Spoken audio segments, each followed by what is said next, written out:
In today's video, we're going to look at the difference between phonological awareness, phonemic awareness, and phonics.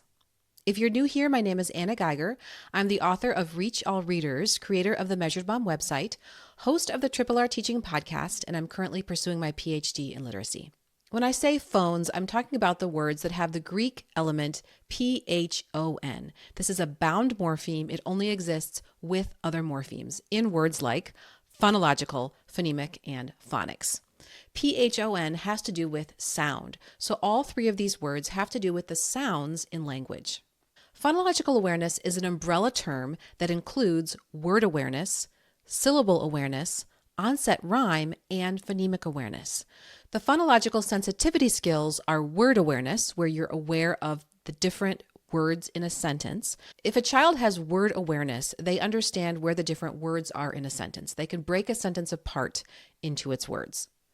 Syllable awareness is being able to count the syllables in a spoken word. So for example, in the word hippopotamus, we have 5 spoken syllables.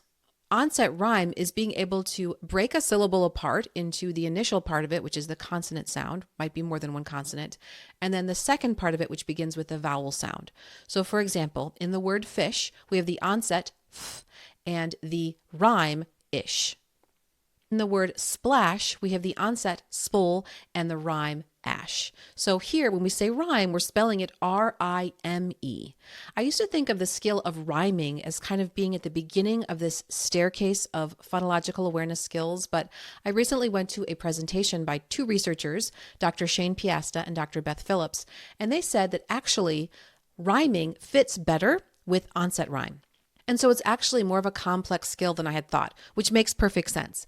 Because when you think about it, when you're rhyming, what you're doing is you're noticing that the rhyme, R-I-M-E, of 2 words is the same, and you're switching out the onset. So for example, if I'm going to rhyme words that end with ash, I might have mash, rash, splash. So those onsets are switching, but the rhyme at the end is staying the same. So if you're concerned that someone hasn't mastered rhyming and they're just at the beginning of their reading journey, I wouldn't worry so much about it because you can see it's more of an advanced skill. Also, this is probably a topic for a different episode, but rhyming is not directly connected to reading ability. What we really want to focus on is phonemic awareness. So phonemic awareness is the final of the phonological awareness skills. It's not a phonological sensitivity skill. It's all on its own. And it's super important because phonemic awareness is what matters when it comes to reading and spelling.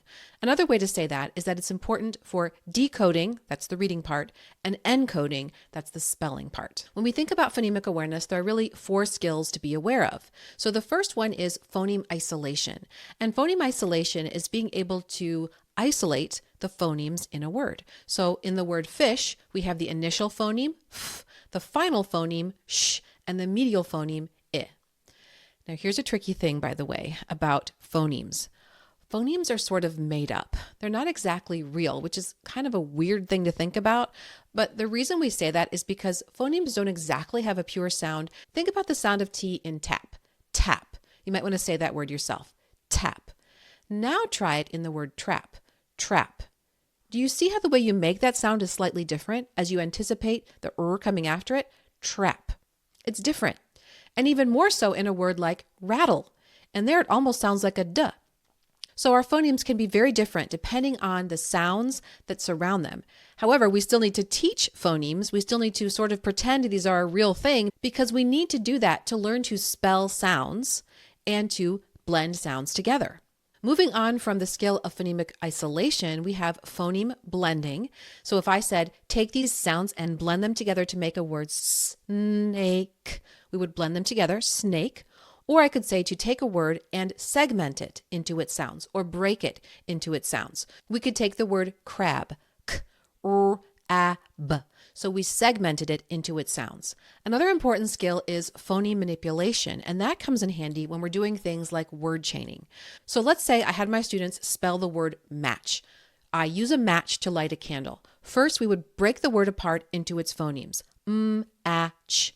3 phonemes, so we're going to have 3 graphemes. Let's spell each sound. The first sound is we spell it with an M. The second sound is A, we spell it with an A. And the final sound is ch, we spell it with TCH. So TCH is its own grapheme. A grapheme can be more than one letter, but it's whatever letters are required to spell a sound.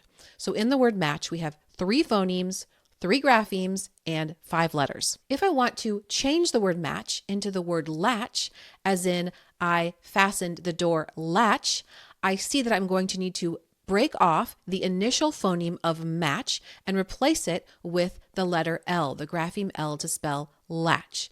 And then if I said, let's change the word latch to patch, he has a patch on his knee, then students would take out that L and switch it for the letter P, because we're taking out the O and putting in the P.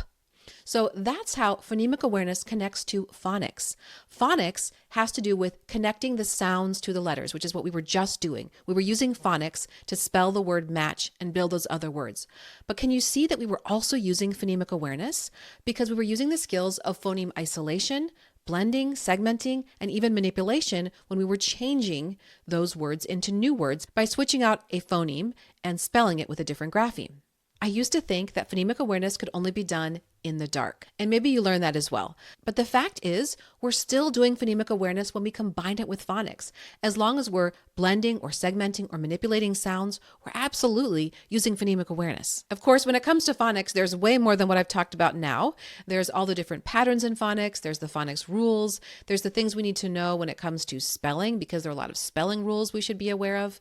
But for now, we've just touched on the key difference between those 3 important skills. Phonological awareness, which includes word awareness, syllable awareness, onset rhyme, and rhyming. And then phonemic awareness, which falls under the phonological awareness umbrella, but not the phonological sensitivity skills, because it's the most important. It's the one we really need for reading and spelling. And finally, we have phonics, which is connecting letters to the sounds. It's learning those sound-spelling relationships. We might also call them phoneme-grapheme correspondences that we need to be able to read and spell. Now you might be thinking, where can I find resources that will help me teach phonemic awareness and phonics? Well, you've come to the right place, because my membership site serves thousands of teachers who are thrilled with the phonemic awareness, phonics resources, and thousands of other resources that they can use for teaching literacy and even math. So for example, we have resources that will help your students learn phoneme isolation, whether that's the beginning, final, or medial sound. We have resources that will help them with phoneme segmenting and blending, even phoneme manipulation. And of course, we also have hundreds and hundreds of resources that will help your students with phonics, whether that's very simple, working with CVC words, moving all the way to more advanced phonics patterns.